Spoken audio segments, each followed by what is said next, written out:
নমস্কাৰ নিউজ নাওৰ ষ্টুডিঅ'ত মই শ্ৰীমন্ত মাধৱ বৰুৱা চাহক কি আছে আজি আমাৰ সংবাদ যোৰহাটত মন্ত্ৰী ৰূপেশ গোৱালা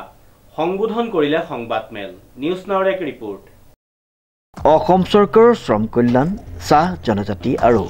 আদিবাসী কল্যাণ আদি দপ্তৰৰ মন্ত্ৰী ৰূপেশ গোৱালা যোৰহাটত উপস্থিত হৈ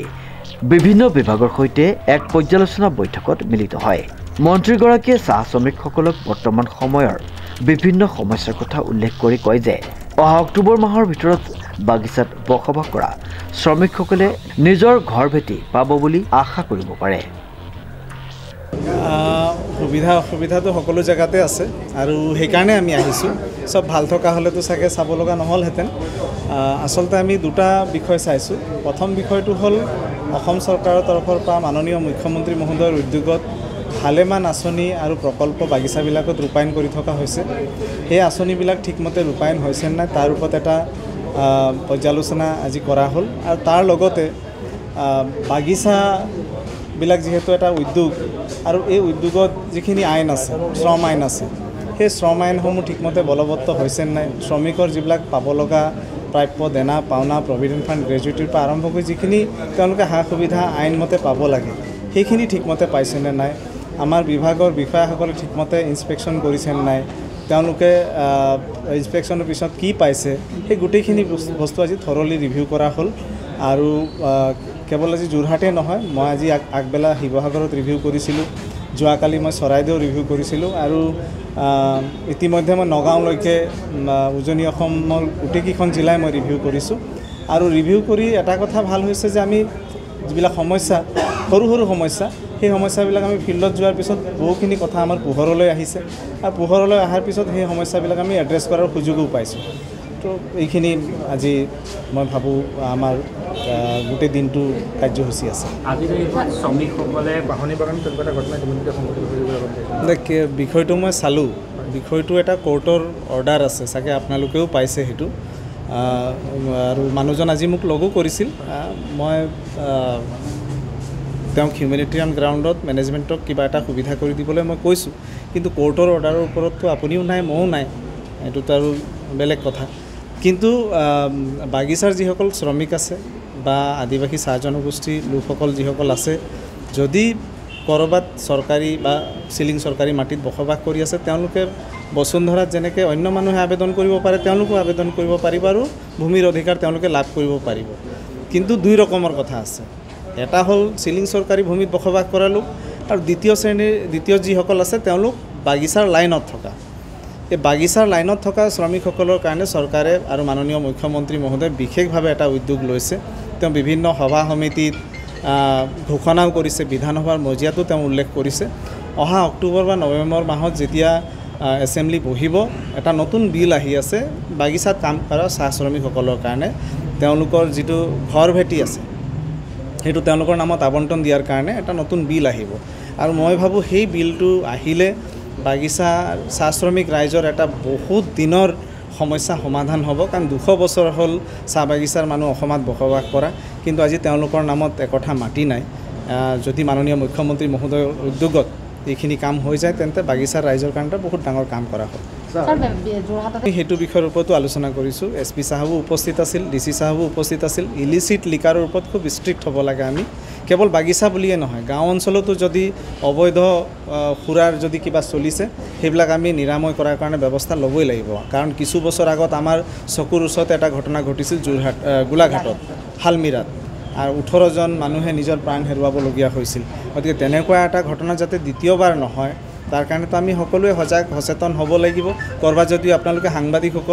সাংবাদিক বন্ধুসকলে যদি তেনেকুৱা খবৰ পায় আপোনালোকেও আমাক জনাব যাতে ইয়াৰ বিৰুদ্ধে আমি সকলোৱে মিলি মানে ইয়াক নিৰাময় কৰাৰ কাৰণে আমি ব্যৱস্থা ল'ব কৈছোঁৱে এক্সাইজ আৰু পুলিচ আৰু আমাৰ জিলা প্ৰশাসনে মিলি যদি ক'ৰবাত অবৈধভাৱে লালিগুড় ষ্টক কৰি ৰাখিছে এইটোতো জব্দ হ'বই লাগে তাৰ ওপৰত একশ্যন হ'বই লাগিব ছাৰ আমি দেখা পাইছোঁ যে বাগানত যিবোৰ শ্ৰমিক তেওঁলোকৰ সন্তান সাধাৰণতে শ্ৰমিকবিলাকো বাগানলৈ গুচি যায় লগত তেওঁলোকৰ সৰু সন্তানবিলাক গৈ যায় কালি আজি দেখিছোঁ যে সৰু সন্তানবিলাকক এই গছত মানে কাপোৰ দি বান্ধি কৰিছে আইনত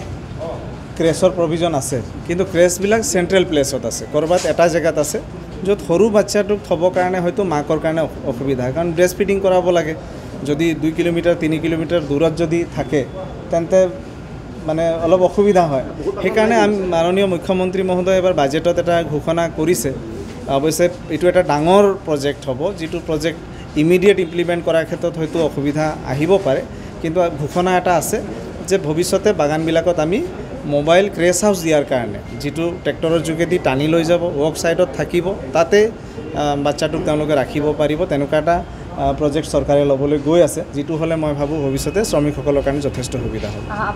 সেইটো মই অৱগত নহয় যদি তেনেকুৱা কিবা হৈছে অবৈধটো অবৈধ কথাই আৰু সেইটো একশ্যন ল'বই লাগিব প্ৰশাসনেই হওক বা ফৰেষ্টেই হওক তাৰ বিৰুদ্ধে ব্যৱস্থা ল'বই লাগিব বাগিচা অঞ্চলত কম বয়সীয়া যুৱতীসকল বিবাহপাশত আবদ্ধ হোৱাৰ ঘটনাৰ দিনক দিনে বৃদ্ধি পাবলৈ ধৰিছে আৰু তেওঁলোকে সন্তান প্ৰসৱৰ দৰে পন্থালৈ যাবলৈ গৈছে আৰু এই ক্ষেত্ৰত বাগান অঞ্চলত কেনেদৰে সজাগতা বা এনেকুৱা ধৰণৰ কাৰ্য ৰোধ কৰিবৰ বাবে কেনেকুৱা ধৰণৰ ব্যৱস্থাসমূহ কৰিব পাৰি নাই চাওক এই যিটো যোৰহাটৰ যিটো বিষয় যিটো পোহৰলৈ আহিছে হয়তো অন্য জিলাতো হ'ব পাৰে মই নকওঁ যে কেৱল যোৰহাটতে হৈছে কিন্তু এইটো পোহৰলৈ আহিল বিষয়টো আৰু এইটোৰ প্ৰতি মই ভাবোঁ কেৱল বাগিচাৰ মন্ত্ৰী হিচাপে মোৰ দায়িত্ব আছে বুলি মানে মই দায়িত্বটো আছেই কিন্তু মই ভাবোঁ প্ৰতিগৰাকী ব্যক্তিৰ দায়িত্ব আছে সমাজৰ প্ৰতিগৰাকী সচেতন ব্যক্তিৰ দায়িত্ব আছে প্ৰশাসনৰ দায়িত্ব আছে প্ৰতিগৰাকী নিৰ্বাচিত প্ৰতিনিধিৰ দায়িত্ব আছে যে সমাজত এনেধৰণৰ কাম কেতিয়াও হ'ব নালাগে আৰু এইবিলাক কাম নহ'বৰ কাৰণে মাননীয় মুখ্যমন্ত্ৰী মহোদয়ে মানে আমাৰ মানে ছোৱালী শিক্ষাৰ ওপৰত বিশেষভাৱে গুৰুত্ব দিছে আৰু সেইকাৰণে নিযুত মইনাৰ দৰে আঁচনি যুগুত কৰা হৈছে যাতে তেওঁলোক ড্ৰপ আউট নহওক স্কুললৈ যাওক আৰু এনেধৰণৰ কথাবিলাক যাতে কোনো কাৰণতে নহওক এইটো বৰ আজিৰ তাৰিখত এইটো মানে আমাৰ মানে সভ্য সমাজৰ কাৰণে এটা বৰ চিন্তনীয় বিষয় যিটো কোনো কাৰণতে হ'ব নালাগে আজি বিষয়টো আমি আলোচনাও কৰিছোঁ ইয়াত আৰ্টছাৰ প্ৰতিনিধি আছিল আচাৰ প্ৰতিনিধি আছিল মহিলা সমিতি আছিল চাহ মজদুৰ সংঘ আছিল চাহ কৰ্মচাৰী সংঘ আছিল মেনেজাৰসকল আছিল এই বিষয়টো আজি ৰূপজ্যোতি কৰ্মী ডাঙৰীয়াই বিশেষভাৱে দাঙি ধৰিছে আমি আলোচনাও কৰিছোঁ আৰু ইয়াৰ ওপৰত মই ভাবোঁ আমি সকলোৱে সচেতনতা সৃষ্টি কৰিবৰ কাৰণে সজাগতা সৃষ্টি কৰিবৰ কাৰণে যৌথভাৱে কাম কৰিব লাগে লগতে মন্ত্ৰীগৰাকীয়ে জানিবলৈ দিয়ে যে যিবিলাক বাগিচাত স্বাস্থ্যৰ ৰক্ষাৰ বাবে পৰ্যাপ্ত সুবিধা নাই তেনে বাগিচাত অনতিপলমে ব্যৱস্থা ল'বলৈ বাগিচা কৰ্তৃপক্ষক নিৰ্দেশ দিছে অন্যথা আইনগত ব্যৱস্থা গ্ৰহণ কৰা হ'ব চাহ শ্ৰমিকসকলৰ ন্যূনতম মজুৰি চৰকাৰে অনতিপলমে ব্যৱস্থা গ্ৰহণ কৰিব যোৰহাটৰ 300ৰো অধিক বাগিচা অঞ্চলত টিবি ৰোগৰ প্ৰাদুৰ্ভাৱ হৈছে এনেদৰে উক্ত সংবাদমেলখনত জানিবলৈ দিয়ে শ্ৰীমন্ত মাধৱ বৰুৱাৰ ৰিপৰ্ট নিউজ নাও